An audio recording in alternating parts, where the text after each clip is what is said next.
오늘 찬양단 보고 너무 부러웠습니다. 제가 음치거든요. 근데 가는 교회마다 찬양이 살아있고 뜨거운 교회가 부흥이 됩니다. 또 영적 사역하는 교회가 부흥이 돼요. 근데 지금 이 시대는 영적 사역을 하는 교회가 별로 없습니다. 옛날 60년, 70년, 80년대는 교회가 1년에 한 번씩 연례 행사로 부흥회를 했는데 요즘은 부흥회하는 교회가 별로 없습니다. 해도 뭐 1시간 하고 2시간 하고 월요일 날은 의성에서 2시간 하고 수요일은 경산 가서 2시간 하고 오늘 여기 1시간 하는데 1시간 2시간밖에 안 해요. 그래서 찬양이 뜨겁고 기도가 살아있어야 교회가 부흥이 됩니다. 그래서 이 교회가 크게 부흥될 줄로 믿습니다. 흥금벙흥 기도하겠습니다. 살아계신 하나님을 찬양합니다. 하나님께서 한소만교회를 사랑하여 주시고 금요 성령 치유 집회를 계획하게 하시고 시작하게 하신 하나님을 찬양합니다. 첫 시간 주님의 이름으로 문을 엽니다. 성삼위 아버지 하나님 이곳에 임재하여 주셔서 시간마다 하여 주셔서 살아계신 하나님을 눈으로 보게 하시고 몸으로 경험하게 하시고 인격적으로 만나게 하셔서 우리 믿음이 살아 움직이는 믿음 되게 하여 주시옵소서. 이 시간 하나님 앞에 감사하는 마음을 물질로 담아 아버지 앞에 올려드립니다. 이 물질에는 눈물의 기도가 있고 마음의 정성이 담겨 있습니다. 하나님 기쁘신 마음으로 받아 연락하여 주시고 하늘 창고에 쌓여지는 보화가 되게 하시며 하나님의 영광을 위해서 한소만 교회를 위해서 귀하게 아름답게 쓰여지게 하여 주시옵소서. 예물드린 손길들을 축복하여 주시고 영광 받으시기를 원하오며 예수님 이름으로 축복하고 기도드리옵나이다. 아멘. 저는 원중상 선교사님을 뵌 적은 없지만은 유튜브로 몇 번 봤는데 저는 그 선교사님 가방 들고 다닐 수준도 안 되는 것 같습니다. 김금영 목사님은 제가 잘 모르는 분이고 이상복 목사님은 제가 그 기쁨이교회에서 협력 사역자로 같이 몇 년을 사역해서 좀 아는데 잘 하신다고 소문을 들었습니다. 근데 제가 제일 먼저 이 금요 성령 특별 치유 집회 첫 시간에 서게 됐습니다. 하나님이 첫 시간부터 크게 역사해 주실 것을 믿습니다. 제목은 믿음은 인생의 가치 변화다. 알고 계시죠? 사람들은 자신의 인생의 가치를 높이기 위해서 부단하게 노력하면서 살아갑니다. 운동을 하기도 하고 기술을 배우기도 하고 자격증을 따기도 하고 실력을 쌓고 공부를 하고 돈을 벌고, 그런데 인간의 노력으로 변화되는 것은 한계점이 있다는 것입니다. 운동선수 중에 장미란 씨라고 하는 분이 있어요. 역도선수지요. 83년생이고 41살이고 미혼이고 키가 170cm이고 몸무게가 118kg고 여자로서 매력이 있는 몸매는 아닌 것 같아요. 그런데 역도를 통해서 자신의 가치 변화를 이루어낸 사람이에요. 2004년도 아테네 올림픽에 은메달을 따고 2008년도 베이징 올림픽에 금메달을 따고 2012년 런던 올림픽에 동메달을 따고 금메달만 36개를 땄대요. 용인대학교 대학원 체육과 교수로 문화체육부 2차관이 됐죠. 예수님은 사람의 노력으로 변화가 아니라 하나님의 능력으로, 사람의 노력으로 불가능한 변화의 이야기를 하시고 계셔요. 예수님을 믿으면 물이 포도주로 변하는 것 같은 화학적인 변화의 가치가 생긴다는 것을 가르쳐 주십니다. 11절의 제자들은 예수님의 처음 표적을 보고 나서 예수님을 하나님의 아들로 믿었다고 했습니다.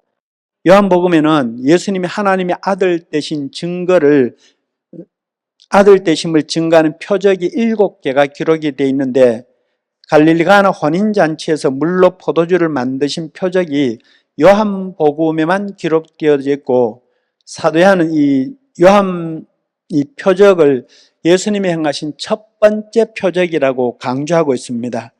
우리 이 사실에 대해서 첫 번째든지 두 번째든지 별 의미를 두지 않고 읽고 지나가지만은 요한이 특별하게 이 표적을 첫 번째로 기록한 데에는 그만한 중요한 이유가 있다는 것입니다. 요한은 본문 말씀을 통해서 예수님을 구주로 믿으면은 물이 포도주로 가치 변화가 일어나야 된다는 걸 우리에게 말씀해 주고 있습니다. 50년 전에는 우체국도 없고 직행버스도 다니지 않았을 적에 초상이 나면은 어떤 분이 돌아가시고 나면은 멀리 있는 친척들에게 부고장을 손으로 붓으로 다 써서 이웃의 젊은 사람들이 부고장을 들고 이틀씩 걸어가서 부고장을 전해주고 직접 찾아가서 전달을 하고 또 친척들이 다 모여서 장례식을 하게 되는데 그 장례식은 13579를 하죠. 홀수날에 하는데 제 할아버지가 돌아가셨을 때 제가 9살 때 돌아가셨는데 장례식을 7일장을 했어요. 할아버지가 10남매의 장손이기도 하셨지만은 또 묘지를 산비탈에 있는 맨 위에 밭에다가 묘지를 했는데 위에 한 50cm 흙은 부드러운 흙인데 그 밑에는 흙이 너무 그 바위같이 단단해서 곡괭이로 파내는데 3일을 파냈어요. 그 간 들어가는 자리 파내는데 3일 걸렸어요.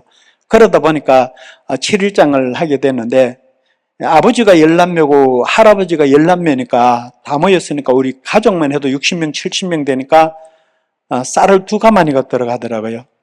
예수님 당시에 결혼식은 일주일씩 걸리는 큰 잔치였는데 연애 도중에 그만 포도주가 떨어졌다는 거죠.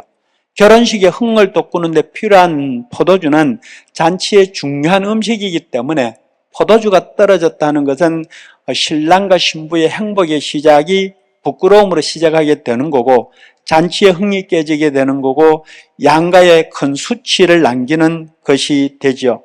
여기에 가나 혼인잔치를 요한복음의 첫 표적으로 소개한 이유가 있는데 먼저 포도주가 떨어진 잔치집은 생명력이 없이 단지 종교 생활이 습관화되어져 있던 그 당시에 그리스도인들을 상징하고 있고 요한복음은 이 표적을 통해서 요한이 형식적인 신앙에 매여 있는 기독교인들의 잘못된 부분을 지적하려고 하고 있습니다. 예수님의 피값으로 세우신 교회가 살아있는 증인들을 통해서 증거가 되어져야 되는데 유대교와 다를 바가 없이 형식만 남아있고 생명력이 없는 교회로 변질되어져 있는 모습을 보고 요한의 안타까운 마음이 여기에 담겨 있습니다. 이 말씀 오늘 예수님을 믿는다고 교회에 다니는 사람은 많은데 예수님을 제대로 믿는 사람이 부족하다는 말씀입니다. 잔치집에 포도주가 모자란 것처럼 믿음이 부족하고 믿음이 모자라는 성도들이 너무 많다는 것입니다. 그런데 예수님께서 물로 포도주를 만드시는 표적을 통해서 잔치의 주인공 되는 신랑 신부가 부끄러움을 당하지 않게 되었던 것처럼 양가 부모의 명예를 높여주고 더 맛있는 포도주를 통해서 칭찬을 듣게 되는 것처럼 잔치에 흥이 깨어지지 않고 잔치가 계속되게 해주시는 것처럼 우리가 예수님을 제대로 알고 제대로 믿으면은 개인 인생의 이 갇힌 인생으로 변하게 되고 생명력을 잃어버린 교회가 생명을 찾게 되는 기적이 일어난다고 하는 것을 말씀해 주고 있는 것입니다.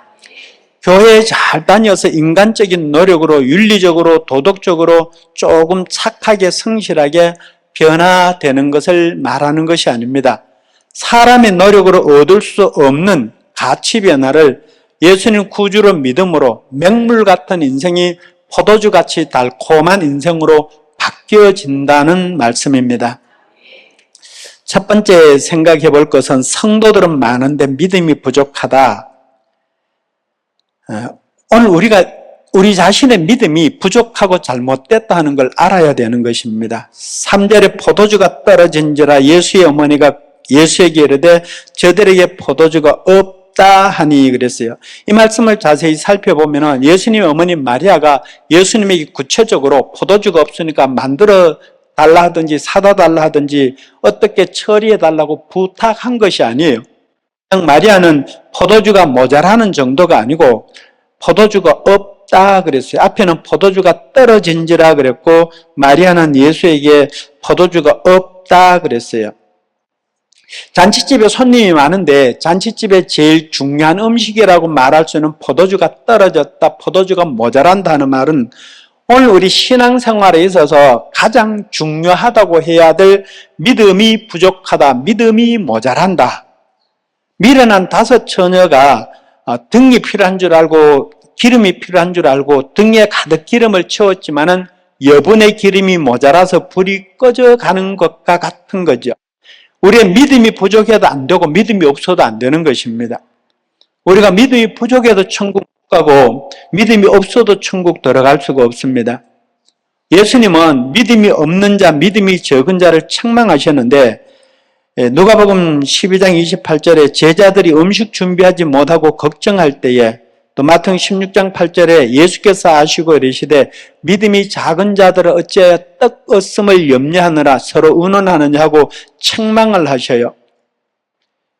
마태복음 6장 30절에 의식주 문제로 고민하고 있는 제자들에게 믿음이 작은 자들하고 꾸중을 하셔요. 제자들과 같이 배를 타고 갈릴리 바다를 건너가다가 풍랑을 만났어요. 예수님 배 고물에 주무시고 계셨는데 제자들이 감당이 안 되니까 주무시는 예수님을 깨우셨잖아요.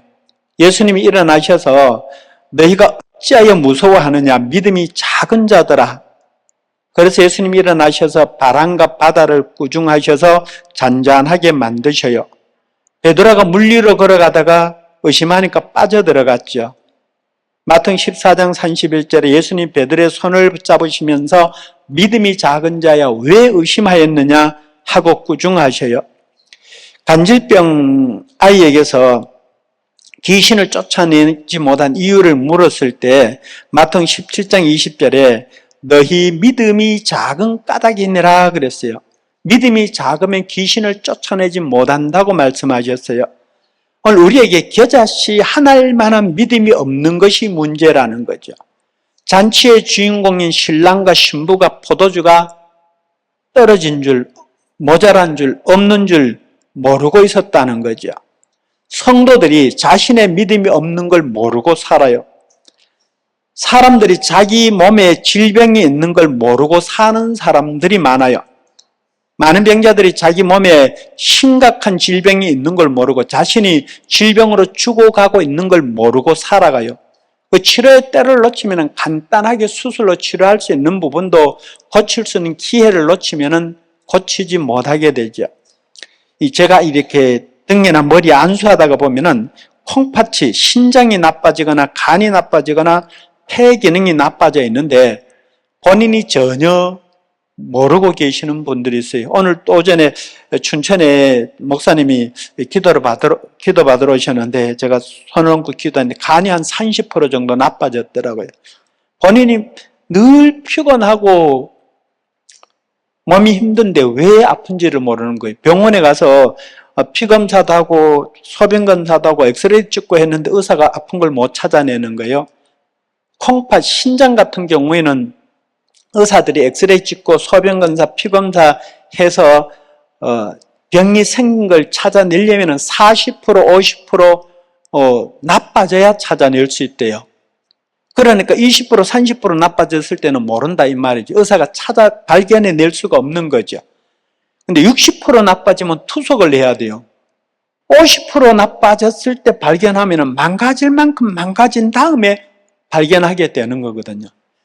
근데 의사들은 피검사고 엑스레이 찍고 소변검사고 여러 가지 검사를 통해 가지고 질병을 찾아내지만은 하나님 우리 인간을 만드셨잖아요.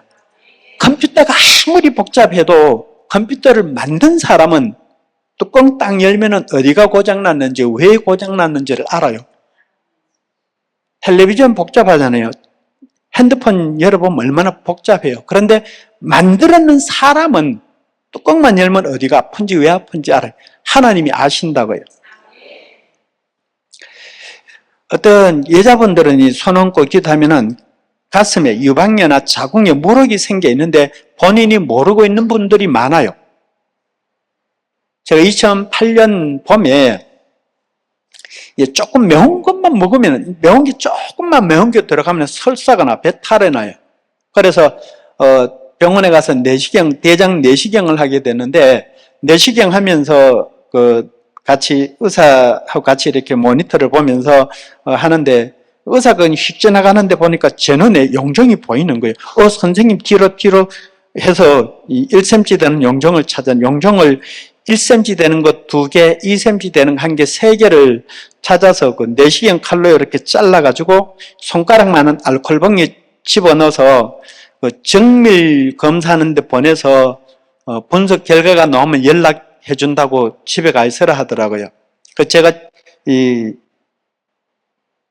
대장 내시경하고 집에 와 있었는데 한 주일 뒤에 간호사가 전화했어요. 선생님, 안성아 선생님 맞죠? 네, 그런데요. 그랬더니만 여기 병원인데요. 선생님, 대장암이에요. 병원에 빨리 오세요. 이러는 거예요. 제 안에 암세포가 자라는 걸 제가 모르고 살았다는 거죠. 그래서 병원에 갔더니만은 자기 병원에서는 해결이 안 되니까 내시경 할 때 비디오로 찍어 놓은 것하고 의사가 진단서를 써주면서 대학병원에 가서 다시 검사를 해라 이러더라고요. 그래서 원주에 있는 기독병원 가서 내시경 다시 하고 진찰을 다시 받았는데 의사가 다행히 암세포가 장기 안으로 들어가지 않고 용종 안에만 있었대요. 그래가지고 항암 치료도 안 받아도 되고 그냥 집에 가 편안히 계시다가 1년 뒤에 와서 대장 내시경 다시 하시면 됩니다. 그래서 이제 1년 뒤에 갔는데 아무 이상이 없어서 지금까지 건강하게 잘 지내고 있습니다. 근데 대장암 환자 1000명 중에 그 용종 안에만 암세포가 있을 때 발견하는 게 1000명 중에 1명밖에 안 나온대요. 제가 거기 당첨된 거죠. 그래서 내 자신 안에, 대장 안에 암세포가 자라고 있는 걸 제가 모르고 살았습니다. 하나님께서 절명기에 발견하게 하시고 또 간단하게 쉽게 수술하게 하시고 또 오늘까지 살아있게 하시는 것입니다. 우리는 교회에 다녀야 될 때가 있고 예수님 만나야 될 때가 있고 예수님을 믿어야 될 때가 있습니다. 예수님의 어머니 마리아는 예수님을 하나님의 아들로 믿어야 될 때를 알고 믿음으로 고백할 때 예수님의 공생애가 시작이 됐습니다. 신랑 신부가 잔치에 포도주가 모자라는 걸 모르고 있었던 것처럼 신앙생활에 있어서 제일 중요한 것이 믿음인데 자신이 믿음 없는 줄 모르고 교회에 다니고 있는 성도들이 너무나 많습니다. 우리 자신이 하나님이 예수님이 성령님에 대해서 이 성경에 기록되어져 있는 우리가 이론으로 지식으로 알고 의식적으로 믿어보려고 노력하고 있는 믿음, 그것도 중요한 믿음이지요. 그런데 우리가 이론적으로 알고 있는 믿음하고 하나님이 우리에게 요구하는 믿음하고 믿음이 기준이 차이가 나더라는 거죠.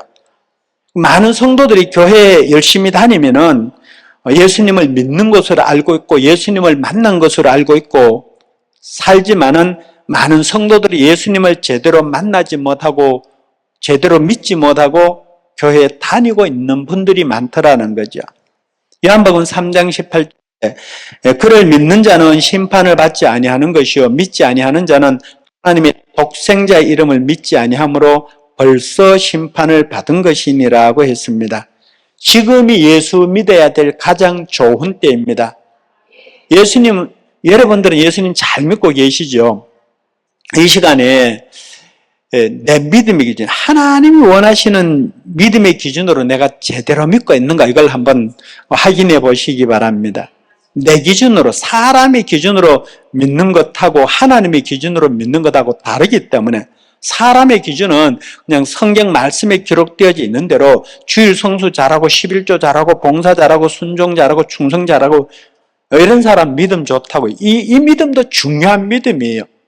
그런데 하나님의 기준으로 믿는 믿음은 요한복음 7장 39절에 믿음으로 성령을 받게 되고 갈라디아 3장 2절에 듣고 믿음으로 성령을 받게 되고 에베소 2장 8절에 믿음으로 구원을 받게 되는데 요한복음 14장 12절 보면은 예수님이 나를 믿는 자는 내가 하는 일을 그도 믿는 그도 하게 될 것이고 더 큰 일도 하게 될 것이라고 말씀하셨거든요. 그러면 성령님이 내 안에 들어오셔서 성령님이 나를 사용하시면은 내가 예수님처럼 변화되는 것이 믿음이라 그 말이에요.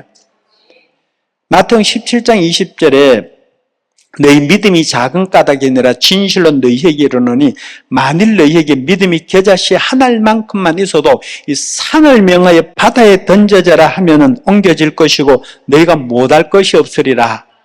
누가복음 17장 6절에 겨자씨 한 알만한 믿음이 있었더라면은 이 뽕나무더러 뿌리가 뽑혀서 바다에 심기라 하여도 그렇게 너희에게 순종하였을 것이라 이렇게 말씀해요. 제가 나무 뿌리 중에 뽕나무 뿌리가 제일 찌른 걸 발견했어요. 제가 어릴 때 시골에 농사 짓고 살았는데 이 산비탈 밭에다가 뽕나무를 심어서 누에를 키웠거든요.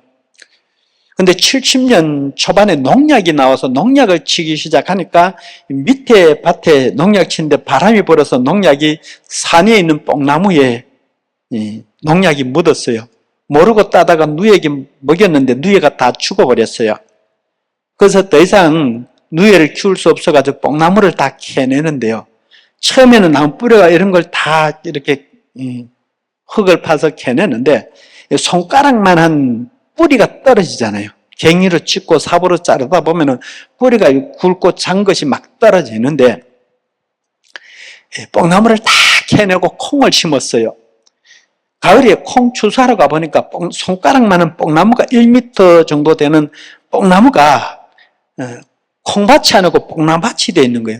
한 포기 뽑았는 뿌리마다 한 포기 자국에 막 10개, 20개씩 뽕나무가 뿌리 떨어진 데서 다 올라와 있는 거예요. 그래서 콩 추수를 하고 다시 갱이로 하나하나 다 캐냈어요, 뿌리를. 그러면 뽕나무가 안 올라올 줄 알았는데 그 다음에 농사 짓고 나니까 또 밭에 손가락 같은 뽕나무가 또 올라와요. 더 가는 뿌리에서 뽕나무가 또 올라오는 거예요. 3년, 4년 동안 캐내도 다 안 죽고 있는 그게 뽕나무 뿌리예요. 그런데 예수님은 뽕나무 뿌리가 뽑혀서 바다에 심겨져라 해도 그렇게 되리라. 우리가 믿음이 있으면은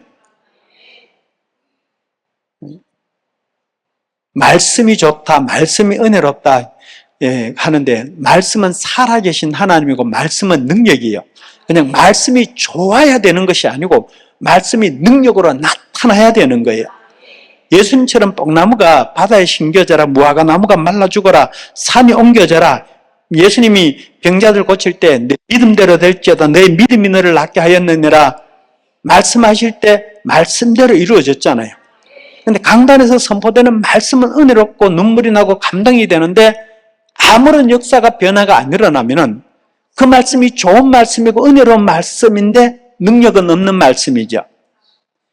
베드로처럼 안전뱅이 손을 잡고 예수님의 이름으로 일어나 걸으라. 그럴 때 일어나는 것이 믿음이에요. 그게 말씀의 능력이거든요. 말씀이 좋아야 되고 은혜롭게도 해야 되지만은 말씀은 능력이 있어야 되는 것입니다.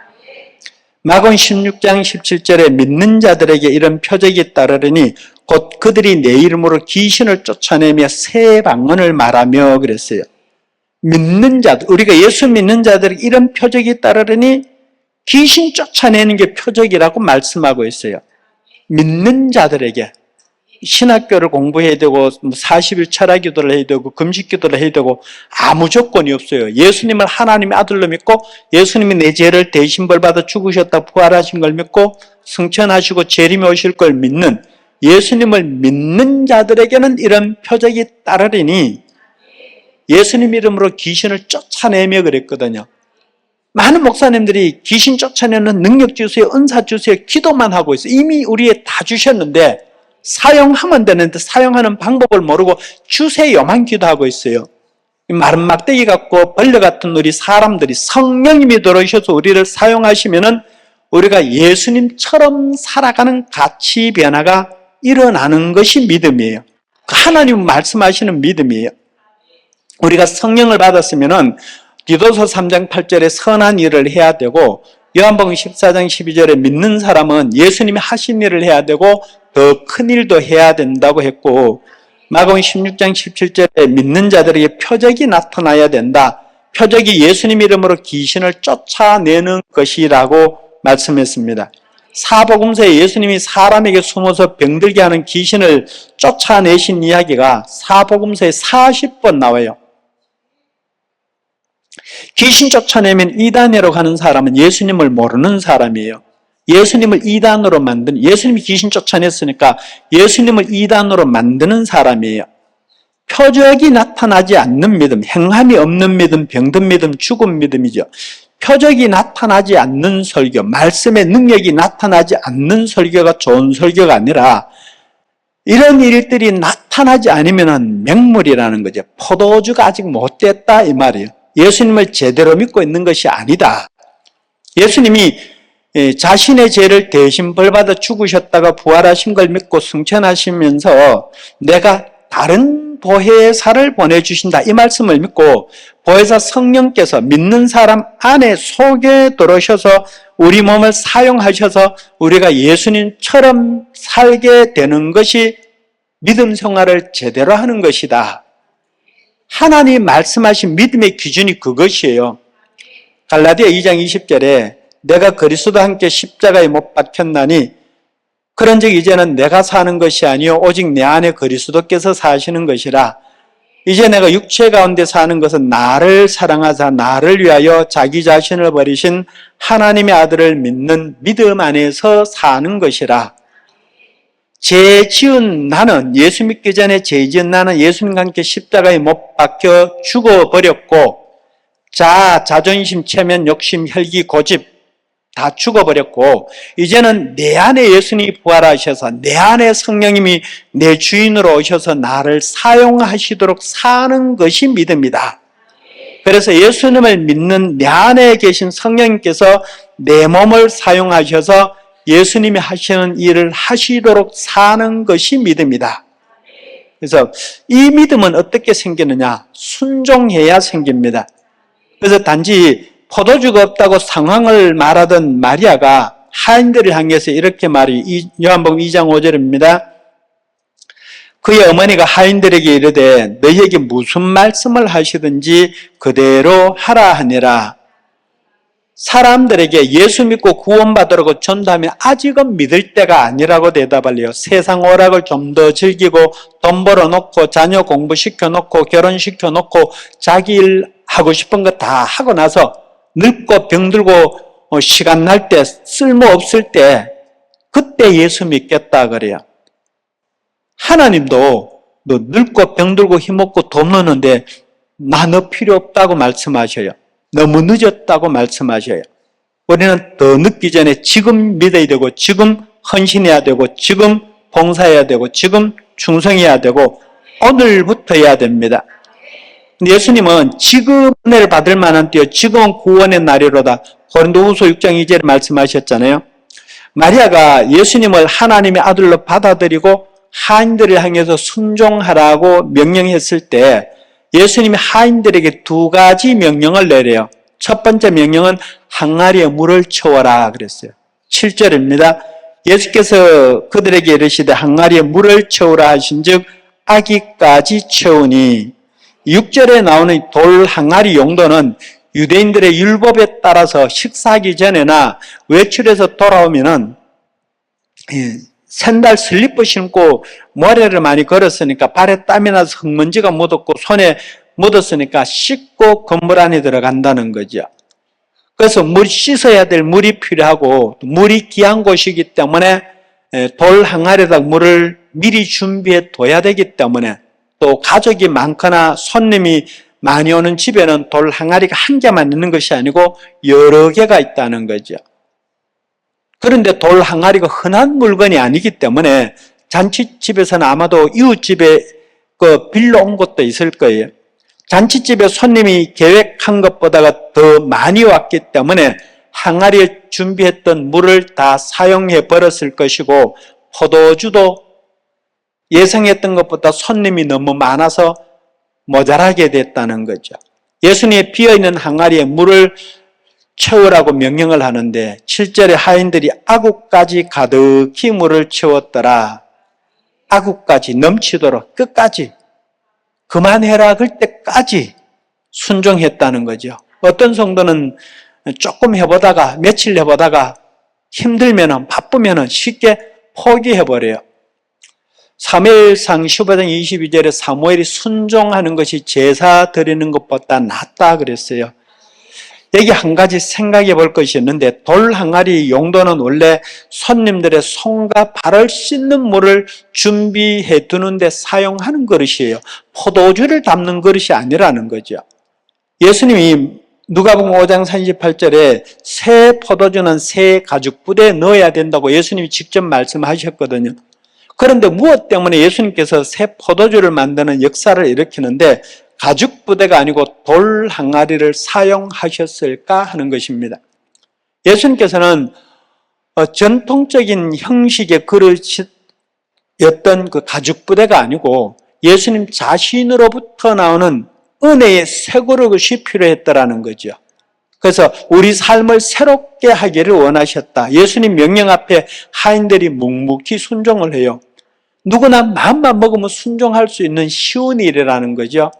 그런데 잔치집에 포도주가 모자라는 것하고 항아리에 물을 채우는 것하고 아무런 연관관계가 없는 것처럼 보이기 때문에 이성적으로 생각 있고 머리가 돌아가는 사람은 순종하기가 쉬운 것이 아니라는 거죠.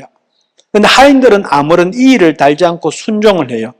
성경에서 말하는 생수는 하나님 말씀인데 예수님을 믿으려면 예수님이 어떤 분인지 알아야 믿을 수 있잖아요.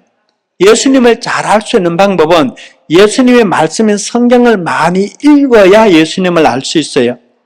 읽다 보면 이해가 안 되는 부분도 있고 모르는 부분도 있지만은 많이 읽어야 돼요. 설교를 많이 들어야 돼요. 우리 심령 안에 말씀으로 이 목구멍까지 아구까지 가득 채워야 돼요. 두 번째 명령은 물을 연회장에게 갖다 주라는 거죠. 8절에 이제는 떠서 연회장에게 갖다 주라 하심에 갖다 주었더니 하인들은 물이 포도주로 바뀐 줄 몰라요. 그냥 예수님이 갖다 주라고 하니까 그냥 갖다 주는 거죠. 하인들의 순종으로 물이 포도주로 변하는 기적이 일어났어요. 예수님 말씀하시면 무조건적으로 순종하는 하인들의 순종이 오늘 우리에게 있어야 기적이 일어납니다. 내가 알고 있는 말씀을 모르는 사람들, 안 믿는 사람들에게 갖다 줘야 된다는 거죠. 연회장도 모르고 신랑도 모르고 신부도 모르고 양가 혼주도 모르고 누가 알았죠? 순종한 하인들은 알더라 그랬어요. 물돈 하인들은 알더라. 9절에 연회장은 물로 된 포도주를 맛보고도 어디서 났는지 알지 못하되 물돈 하인들은 알더라. 이 말은 순종한 사람은 알더라. 우리는 예수님 말씀에 순종을 해야 됩니다. 말씀이 때로는 내 생각하고 맞지 않아도 순종해야 되고 이해가 안 돼도 순종해야 되고 아브라함에게 이삭을 바치라 했을 때 죽을 만큼 힘들어도 순종해야 되고 아무리 바빠도 순종해야 되고 순종이 믿음이에요. 여러분 순종 잘하고 계십니까? 예배 시간에 설교 들으면서 아멘 아멘 믿습니다 믿습니다 그렇게 될 줄 믿습니다 믿습니다 믿습니다는 잘하는데 진짜로 그렇게 믿으셨습니까? 아니면 말로만 아멘 아멘 하셨습니까? 문 닫아라 그러면은 앉아서 예 하고 대답만 하고 있으면은 순종하는 게 아니에요. 내가 가서 문을 닫아야 문이 닫혀져야 순종이 되는 거예요. 믿음이 순종으로 행할 때 믿음이 되는 것입니다. 하인들은 예수님 명령대로 순종해서 물이 포도주로 변하는 기적을 직접 몸으로 체험했지만은 결혼잔치의 총책임자였던 연회장이 포도주가 어디서 나왔는지 알지 못하였고 신랑도 모르고 신부도 모르고 혼주도 모르고 순종한 하인들만 알더라. 하나님을 경험하지 못하신 권사님도 모르고 장로님도 모르고 목사님들도 모르는 분이 많습니다. 하나님을 경험하는 데는 세상의 지위, 학식, 주어진 책임하고 상관이 없는 걸 보여줘요. 교회를 수십 년 다닌 장로님도 목사님도 순종하지 않으면 모르는 거예요. 박사기를 몇 개 가진 사람도 순종하지 않으면 모르는 거예요. 아무런 변화가 일어나지 않아요. 하나님 능력 주세요, 은사 주세요, 금식하고 철회하고 기도해도 아무런 기적이 안 일어나요. 성령의 능력 아무리 쫓아다녀도 능력이 안 나타나더라는 거죠. 그런데 예수님을 만나면은, 예수님 제대로 믿으면은, 예수님께 순종하면은, 겉으로는 예수 잘 믿는 척 해도 아무런 기적이 안 일어나요. 오직 순종하는 사람을 통해서만 기적이 일어나는 것입니다. 10절에 연회장이 신랑을 불러 말하되 사람마다 먼저 좋은 포도주를 내고 취한 후에 낮은 것을 내거늘 그대는 지금까지 좋은 포도주를 두었도다 하니라. 연회장이 하는 말이 세상에서 주는 기쁨의 질이 어떤 것인 걸 알 수 있습니다. 세상 사람들은 처음에는 좋은 포도주를 내놓다가 나중에 취하면은 질이 낮은 포도주를 내놓지요. 세상이 주는 기쁨은 처음에는 최고로 주는 것 같은데 그걸로 사람들을 유혹하는데 시간이 지나면은 이게 최고가 아니구나, 더 좋은 것이 있구나, 이걸 알게 돼요. 그래서 더 좋은 걸, 새로운 물건을 찾아서 다니게 되지요. 1990년 초에 한국에 컴퓨터가 들어오기 시작했어요. 근데 제가 사는 옆 동네에 봉화 우체국에서 도수 컴퓨터를 매주 목요일마다 오후 2시부터 4시까지 2달 동안 무료로 교육해 준대요. 제가 거기 가까우니까 한 20분 거리밖에 안 되니까 2달 동안 다니면서 부지런히 배웠어요. 컴퓨터를 알고 나니까 사고 싶어서 안달이 나는 거예요. 그러니까 제가 아내를 졸라서 사달을 했더니 아내가 허락을 해줬어요. 그 당시에 교회에 한 달 생활비 50만 원 받고 있었는데 이 93년도에 386 도수 컴퓨터를 80만 원 주고 사고 프린트기를 40만 원 주고 샀어요. 한 번 사면 한 10년쯤은 쓸 수 있을 줄 알았는데 그런데 한 해가 지나고 나니까 486 윈도우 컴퓨터가 나온 거예요. 가격은 더 싼데 94년도에 그 대구에 우리 큰형님이 개인 택시를 하고 계셨는데 어느 날 형님 차를 타게 됐어요.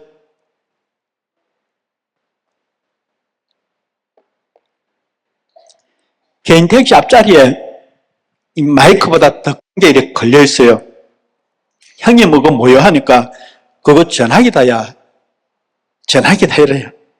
전화 사용하면 되는 거야 물으니까 된대요.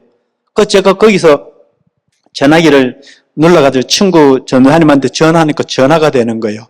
야, 신기하다, 좋다. 그래서 제가 이만큼 그 삼성 애니콜 폴더폰 73만 원 주고 샀거든요. 근데 몇 달이 지나고 나니까 새로운 제품이 나오는데 납작하고 조금 하는 게 나오는데 배터리도 올라가고 더 오래 가고 또 기능도 좋고 가격도 난 더 예쁜 전화기가 나오는 거예요. 세상은 날마다 변하는데 예수님이 우리에게 주시는 기쁨은 항상 변하지 않는 기쁨이에요. 시간이 오래 갈수록 기쁨이 점점 더 커져요. 신윤사를 처음 받았을 때 손대고 간절히 기도하면 이만큼 아픈 게 느껴졌는데 처음에는 감기밖에 안 고쳐졌는데 한 1년, 2년 지나고 나니까 소아마비 걸린 사람 발목을 잡고 이 다리가 굵어지고 길어져라 막 기도하니까 이 다리가 굵어지고 길어지고 소아마비가 치료되는 거예요. 감기 걸려서 소아마비가 치료되니까 기쁨이 더 커졌잖아요. 그리고 한 2년 지나고 나서 캄보디아 집회를 갔는데 내성마비 23살 난 청년이 앞에 이렇게 퍼들고 앉아 있는데 안수해서 이렇게 다리를 만지고 팔을 만지고 이렇게 세웠더니만은 걸어 다니는 거예요. 내성마비가 치료돼요. 기쁨이 감기 치료될 때보다가 이 내성마비가 치료되니까 기쁨이 훨씬 더 커지는 거예요. 하나님이 나를 사용하셔서 기적이 일어나면은 점점 더 크게 기뻐하는 거죠. 나중에 우리 천국 가면은 더 큰 기쁨을 누리게 될 것입니다. 11절입니다. 예수께서 이 표적을 갈릴리 가나에서 행하여 그의 영광을 나타내심에 제자들이 그를 믿으니라. 제자들이 표적을 보고 예수님이 하나님 아들 된 것을 믿었다고 증거하고 있는데 기적을 보고 놀라는 수준의 믿음을 가지고 있기는 했지만 아직 제자들이 구원에 이르는 믿음을 가지지 못했습니다.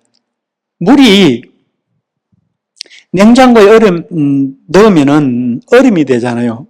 이거는 물리적인 변화라 그래요. 근데 이 물이 따뜻한데 이 실온에 여기 놔두면은 몇 시간 지나면은 얼음이 다 녹아서 다시 물로 바뀌어요. 물을 뜨겁게 끓이면 수증기 돼서 작은 물방울이 돼서 다 날아가잖아요. 그런데 작은 물방울이 많이 모이면 다시 비로 물이 돼서 떨어지잖아요. 예수님의 제자들이 그랬어요. 예수님에서 생명까지 내놓을 것처럼 말했지만은 예수님이 로마 군병들에게 잡혀가게 되니까 예수님 다 버리고 도망갔어요. 시몬 베드로의 직업이 갈릴리 바다에서 물고기 잡는 어부였어요. 마태복음 4장에 보면은 물고기 잡다가 예수님의 제자로 부르심을 받았거든요.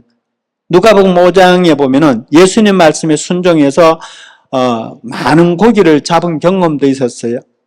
고린도 전서 5장 15절에 보면은 부활하신 다음에 베드로가 예수님을 3번 만나요. 그럼에도 불구하고 예수님이 승천하시고 난 다음에 베드로가 뭐라 그래요? 나는 물고기 잡으러 가노라 하고 고향으로 돌아가요. 그러니까 다른 제자들도 베드로를 따라서 갔어요. 교회에 다니는 사람에게 사기당하거나 어려움을 당하거나 또 교회에 열심히 다녔는데도 몸에 질병이 오거나 교회에 열심히 충성봉사했는데 사업이 부도나거나 자식이 가출하고 문제를 일으키거나 하면은 베드로처럼 세상으로 되돌아가는 사람들이 있어요. 예수님을 떠나서도 살 수 있다고 생각한 베드로가 본래의 직업이었던 베드로로 업으로 돌아갔지만은 실패를 하게 돼요. 밤새도록 그물을 내려서 고기를 잡았는데 한 마리도 못 잡아요. 요한복음 21장 3절에 보면은 예수님이 새벽에 베드로를 찾아오셔요. 그물을 배 오른편에 내려서 고기를 잡으라 했는데 베드로가 밤새도록 수고했지만 한 마리도 잡은 것이 없지만은 말씀에 순종해서 그물을 내리겠습니다 하고 그물을 내렸는데 큰 물고기 153마리를 잡게 되죠. 예수님께서 베드로에게 너가 나를 사랑하느냐고 3번 물었을 때 베드로가 내가 주를 사랑하는 줄 주께서 아시나이다 고백할 때 예수님께서 내 양을 먹이라 하는 부탁을 듣고 순교하기까지 순종하는 믿음으로 살았습니다. 우리가 예수님을 떠나면 실패자가 될 수밖에 없어요.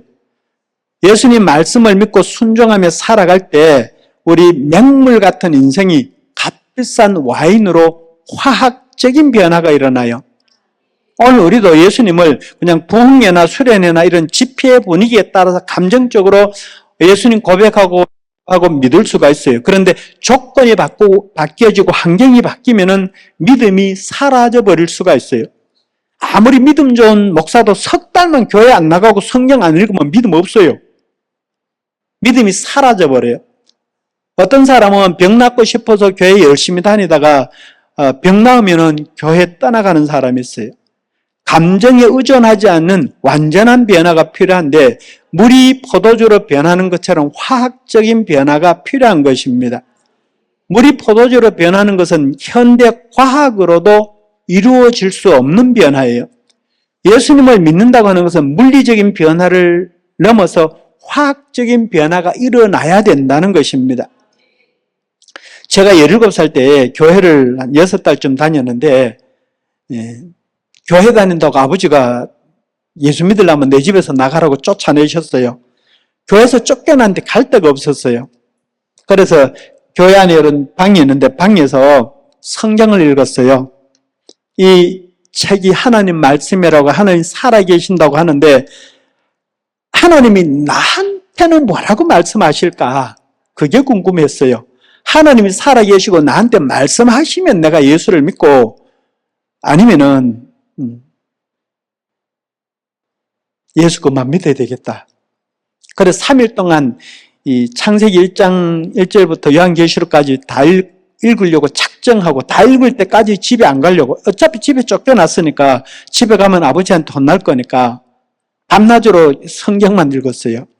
근데 고린도 후서 5장 17절 말씀을 읽다가 말씀이 내 몸속으로 들어오면서 너무 뜨거워가지고 기절했다가 깨어났는데 영안이 열려서 환상이 열려져 보게 되고 방언이 열렸고 신윤사가 임했더라고요. 은사인 줄도 모르고 방언인 줄 모르고 받았는데 내 인생에 화학적인 변화가 일어나 버렸어요. 그래서 제가 목사가 됐죠. 예수님을 제대로 믿으면 이런 가치 변화가 일어난다는 거예요. 닭이 계란으로 되돌아갈 수 없는 것처럼 올챙이가 개구리로 성장하고 난 다음에 다시 올챙이로 되돌아갈 수 없는 것처럼 여러분이 살아있는 유정란 계란은 살아있잖아요. 유정란은 살아있어요. 그런데 눈도 없고 귀도 없고 발도 없고 굴러다니면 어떻게 돼요? 굴러다니면 깨지기 쉽잖아요. 우리가 믿음이 있기는 있는데 눈도 없고 귀도 없고 발도 없는 존재로 살아가는 그런 믿음이면 안 된다는 거예요. 이게 이 유정란을 부활을 시켜서 병아리가 되면은 눈도 생기고 발도 생기고 입도 생기고 날개도 생기고 움직이는 존재가 되잖아요. 우리 믿음이 살아 움직이는 믿음이 되시기를 축원합니다. 계란이 아니고 존재 자체가 달라지는 변화를 말하고 있는 거예요. 홍해 바다를 건너서 다시 애굽으로 돌아갈 수 없는 돌아가는 길이 끊어져 버렸고 앞만 바라보고 가야만 했던 것처럼 우리가 세상을 되돌아보면은 예수 안 믿었을 때 언제 그때가 좋았는데 하면 안 된다는 거죠. 예수님을 제대로 만나면 인생의 변화가 와요. 우리 존재 자체가 어둠에서 빛으로 죽음에서 생명으로 근원적인 변화가 일어나게 되는데 변화되기 위해서는 그냥 물로 포도주를 만드는 기적을 예수님이 일으키지 않으시고 순종하는 종들을 통해서 하인들을 통해서 물이 포도주로 변화가 되었던 것처럼 우리가 말씀대로 순종해서 말씀대로 순종하면 기적이 반드시 일어나요. 순종해서 내 삶이 변화되는 기적을 역사를 경험해야 되는 거예요. 여러분의 인생이 믿음과 순종을 통해서 맹물 같은 인생이 포도주같이 향기롭고 달콤한 인생으로 변화되어져야 돼요. 생수 한 병은 마트 가면 몇백 원밖에 안 해요. 그런데 최고급 와인 한 병은 2천만 원, 3천만 원 하잖아요. 몇천만 원 되잖아요. 생수같이 밋밋한 우리 인생이 예수님 만나서 하나님의 자녀로 거듭나는 화학적인 변화가 일어나면은 그 가치를 계산할 수 없을 만큼 귀한 것이 되는 거예요. 하나님은 구원받은 한 영혼의 가치가 천하보다 귀하다고 말씀하셨는데 마귀의 자녀로 죄의 종으로 살았던 우리가 하나님의 자녀로 변화되는 기적이 일어나는 그 방법은 예수님 말씀에 무조건 순종해야 일어나는 거예요. 예수님 말씀에 순종과 믿음으로 살아갈 때 오늘 우리의 인생에도 이런 변화가 일어나는 것입니다. 요한복음 14장 12절에 내가 진실로 진실로 너희에게 이르노니 나를 믿는 자는 내가 하는 일을 그도 할 것이요 또한 그보다 큰 일도 하리니 이는 내가 아버지께로 감이라. 예수님이 하신 일을 믿는 자들이 하게 되리라 그랬는데 사복음서에 예수님께서 하신 일들이 오늘 예수를 제대로 믿는 사람들, 예수님을 바로 믿고 가치가 변화된 사람들을 통해서 똑같이 일어나게 되는 거예요. 예수님이 하신 일을 해야 예수를 제대로 믿고 있는 것이다. 예수님 믿는 자들에게 예수님께서 더 큰 일도 하라고 말씀하셨는데 지금 이 시간 여러분의 믿음은 물이 얼음으로 변한 물리적인 변화의 믿음입니까? 아니면 화학적인 변화가 일어나 포도주가 된 믿음입니까? 지금 이 시간 화학적인 변화를 받을 때입니다. 예수님의 말씀은 유대인들이 지금까지 생각해왔던 성전에 대한 생각의 틀을 완전히 벗어나는 새로운 것이었고 포도주를 새 가죽 부대에 담아야 된다고 생각했던 유대인들의 형식적인 생각을 초월해서 뛰어넘어서 돌 항아리에 새 포도주를 담는 것과 같은 새로운 틀을 말씀하시는데 그 새로운 틀이 예수님의 은혜입니다. 은혜는 강물을 통해서 형식과 간섭에 매여 있던 유대교 기득권자들만의 성전을 허물어버리고 전혀 새로운 차원의 하나님의 성전을 세우겠다. 사흘 만에 세우겠다. 예수님이 세운 새로운 성전은 건물이 아니라는 거죠. 새로운 성전은 예수님 십자가 부활을 통해서 예수님을 믿는 성도 한 사람 한 사람 한 사람이 성령이 우리 안에 들어와서 계시면은 우리가 성령의 전이 되잖아요. 요한복음 14장 16절 17절에 성령님이 우리 안에 우리 속에 영원히 세상 끝날까지 함께 있으리라 그랬잖아요. 요한복음 2장 21절에 예수는 성전된 자기 육체를 가리켜 말씀하신 것이라 그랬는데 내 인생이 화학적인 가치 변화가 일어난 목사는 성도가 1000명이든 10,000명 모이는 그 큰 교회가 부럽지가 않아요. 하나님께서 진정으로 원하시는 것이 뭔가? 첫째는 내가 지금 믿고 있는 믿음이 하나님의 기준에 맞는 화학적으로 변화된 믿음인지 아닌지를 확인해야 돼요.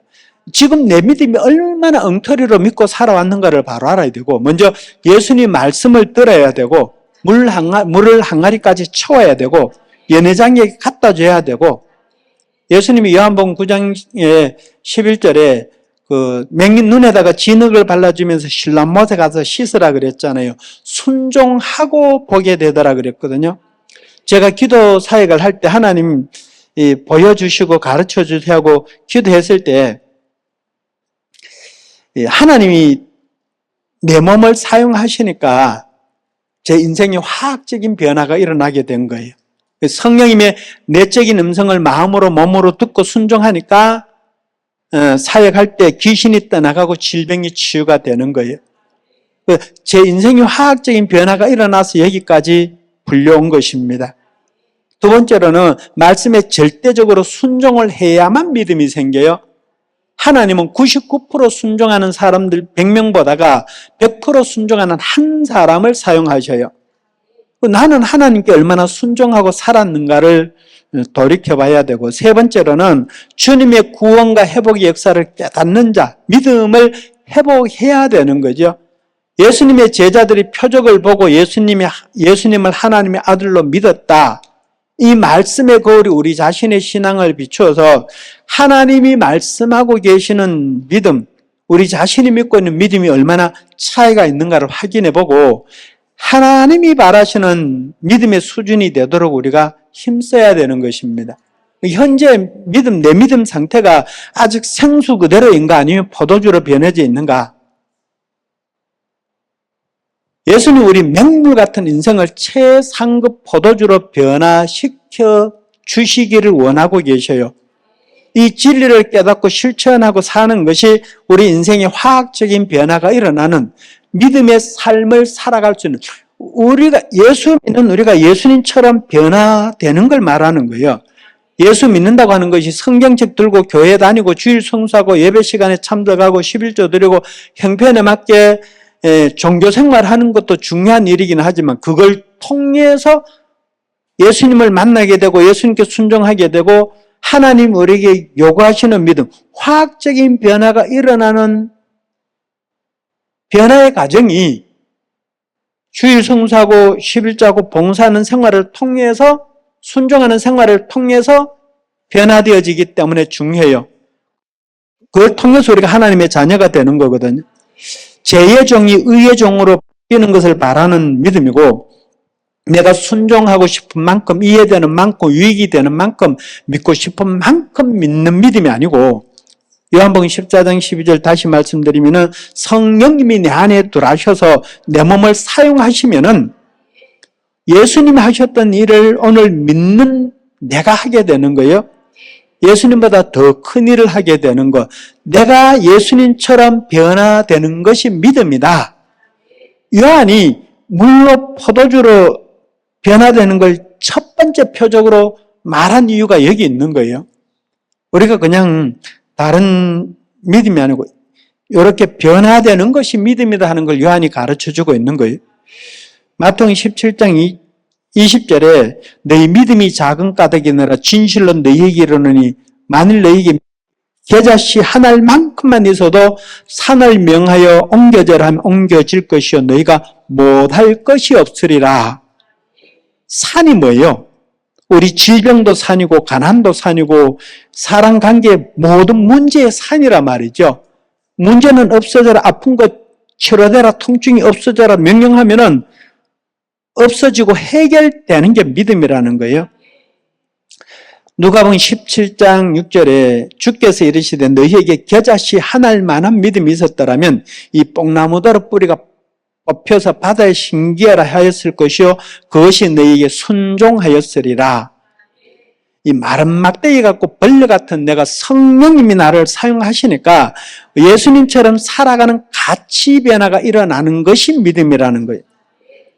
물이 포도주로 변하고 가죽부대가 돌 항아리로 바뀌는 변화를 통해서 물과 성령으로 거듭나는 변화가 일어나도록 순종하는 것이 믿음이다.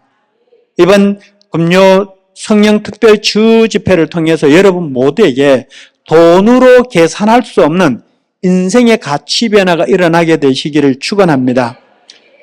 여러분 모두에게 인생의 가치가 변화되는 이런 그냥 물리적인 변화가 아니고 화학적인 변화가 일어나는 그런 믿음 되시기를 축원합니다.